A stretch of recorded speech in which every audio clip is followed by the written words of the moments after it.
Salut, c'est Trado, je suis content de vous retrouver pour la mise à jour de l'analyse technique d'une série de cryptos, en l'occurrence Bitcoin, Ethereum, Ripple, Litecoin et également l'euro-dollar. Je vous retrouve juste de l'autre côté. Alors on va commencer par l'euro-dollar. Je vous rappelle que tout ce qui suit est donné à titre informatif uniquement, ce ne sont pas des conseils. Donc voilà l'euro-dollar en données hebdomadaires, comme vous pouvez le voir. Il va falloir se méfier de la zone des 1,1905, 1,2012 quand on y sera, car c'est une zone de résistance hebdomadaire qui a déjà entraîné des secousses à la baisse. Lorsqu'on l'a sollicité la dernière fois, c'était le 9 novembre, on descend tout de suite d'une unité de temps. Et nous avons les données journalières ici qui indiquent que la prochaine résistance est à 1,1940, 1,2010, zone qui s'est révélée infranchissable en clôture depuis le 1er septembre, donc de nombreuses semaines. Et le support journalier qui nous intéresse est à 1,1631, 1,1613. Il ne sera sans doute pas sollicité cette semaine. On termine avec les données 4 heures.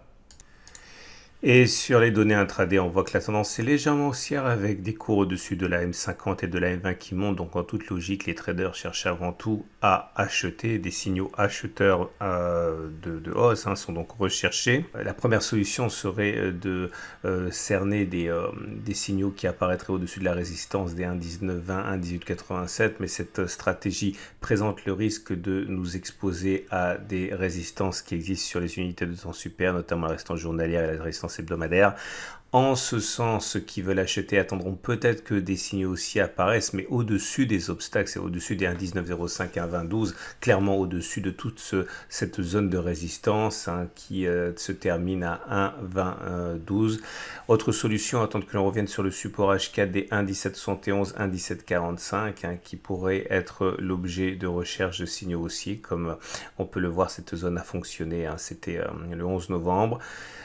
Si vous voulez plutôt privilégier les signaux baissiers, les signaux qui pourraient apparaître dans les résistances de données du T supérieur, notamment à la résistance journalière ou la résistance hebdomadaire, pourraient effectivement trouver de l'intérêt. Donc clairement, tout signal baissier qui apparaîtrait entre 1,2012 et 1,1905 pourrait être saisi par les traders qui ont un B baissier et qui voudraient spéculer contre la tendance haussière en données 4 heures.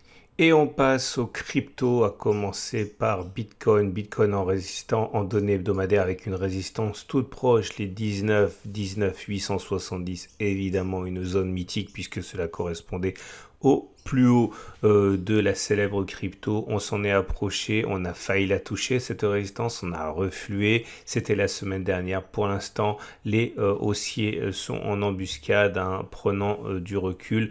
Je répète, 19 870 est une zone où les baissiers devraient donner de la voix.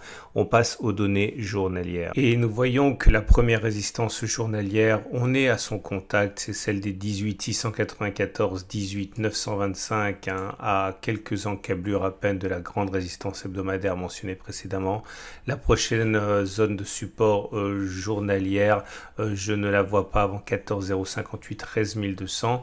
On passe tout de suite aux données 4 heures. Et les données 4 heures affichent une tendance plutôt haussière au regard de la M50 qui monte toujours. Par contre, force est de constater que la moyenne mobile à 20 périodes, certes, est ascendante, mais elle est attaquée de manière de plus en plus violente, puisque, on l'a dit, la proximité des résistances sur les données supérieures pèse sur le cours du Bitcoin. Alors, dans ces conditions où la tendance reste sur le fond toujours haussière, les traders qui veulent se mettre dans le sens de la tendance, ce qui est généralement le cas, attendent une réaction d'orgueil sur le support H4, ici des 17 250, 18 443. C'est une zone de résistance, elle a été cassée, elle a donc théoriquement changé de polarité. C'est d'ailleurs ce qui s'est passé lorsque l'on a rebondi dessus, c'était le dimanche 22 novembre.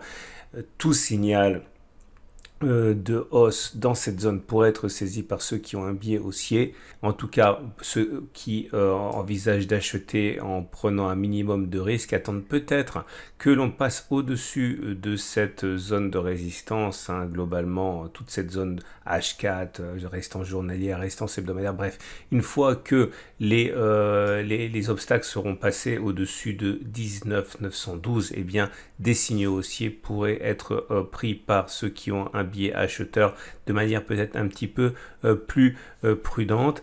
Bien sûr, il est possible de spéculer à la baisse et de vendre. Dans ce cas, les traders cherchent sans doute des signaux de vente dans cette même zone grise qu'on a mentionnée, toute cette zone comprise entre 19 900 globalement et 18 696. Toute cette zone est sujette à la saisie de signaux vendeurs par ceux qui ont un biais baissier sur Bitcoin.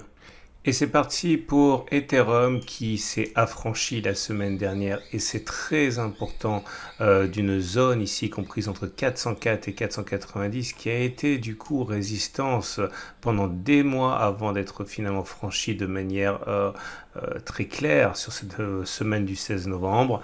La zone a donc changé de polarité, de résistance est devenue support, ce qui signifie qu'un retour éventuel dans cette zone comprise entre 404 et 490 pourra faire l'objet d'achat de la part de traders qui veulent se mettre dans le sens de la hausse. On descend d'unité de temps, regardez les données journalières. Et sur les données journalières, en effet, on récupère les dividendes de la patience, puisqu'après cette attente très longue et ce passage en force, eh bien, il s'est bâti un support journalier ici à 484-490 qui épouse le support hebdomadaire qu'on a mentionné, du moins une partie de ce support. C'était une résistance qui a été cassée, qui a donc théoriquement changé de polarité.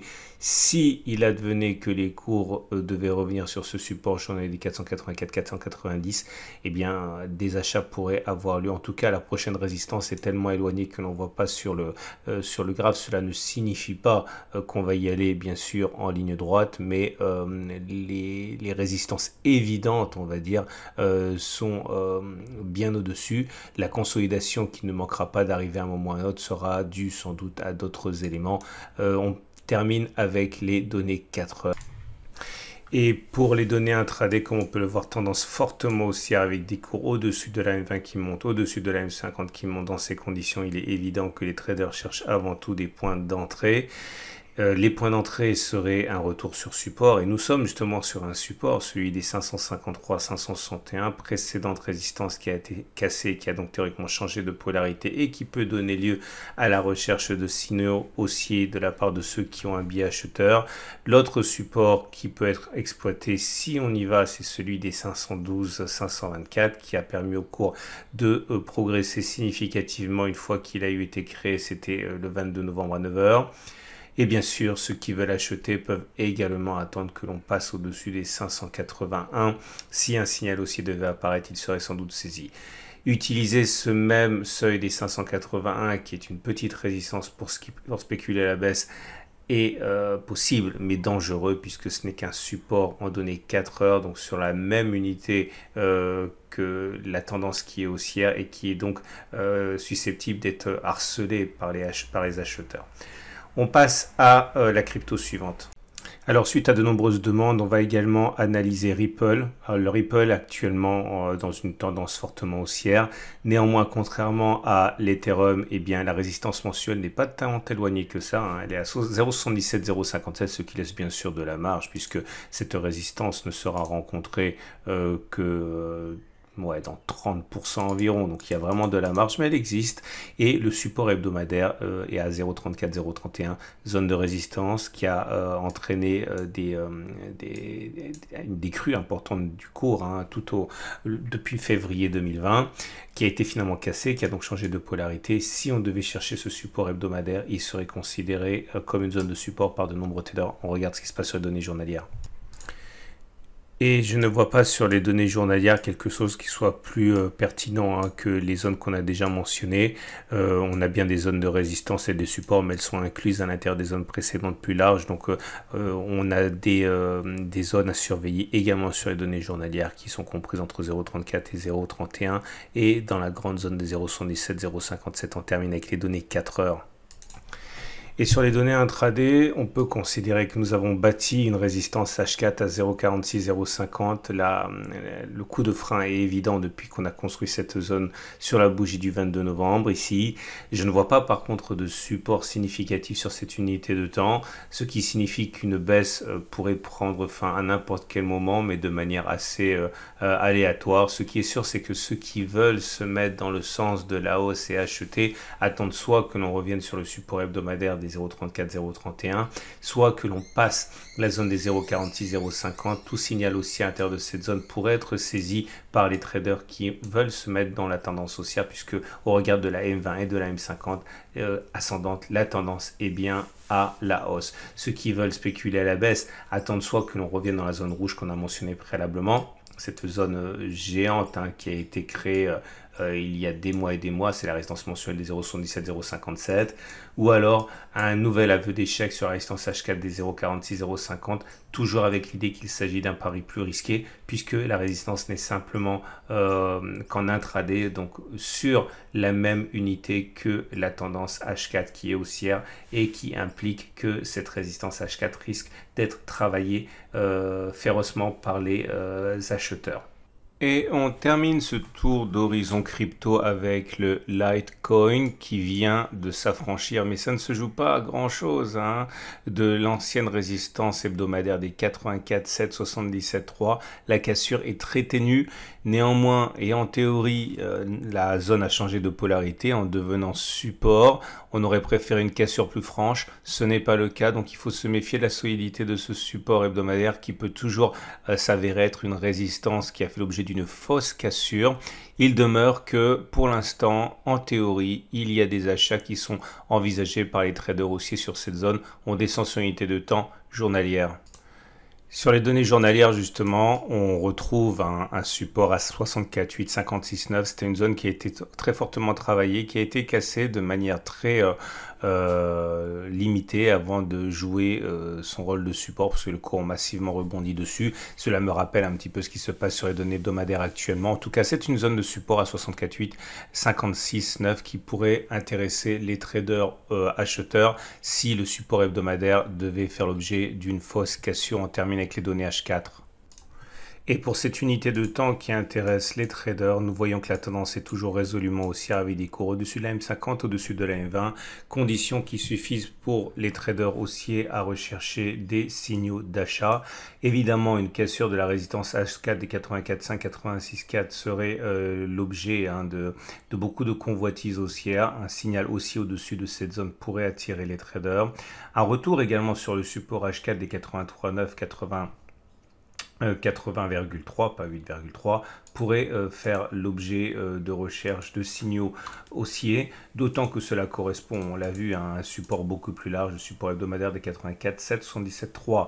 Alors maintenant, pour les traders baissiers qui voudraient s'essayer à faire du contre-tendance, on peut toujours envisager que des signaux vendeurs sur les 84,5, 86,4 puissent faire l'objet de recherche de signaux de vente, mais c'est dangereux pour deux raisons. La première, c'est qu'on s'exposerait très très vite à un autre support et à un support hebdomadaire et à un support H4. Également dangereux car nous sommes en tendance haussière et vous le savez bien, lorsque l'on cherche à aller contre la tendance, il vaut mieux s'appuyer sur des signaux et des zones de résistance et des supports qui existent sur les données supérieures, ce qui n'est pas le cas ici.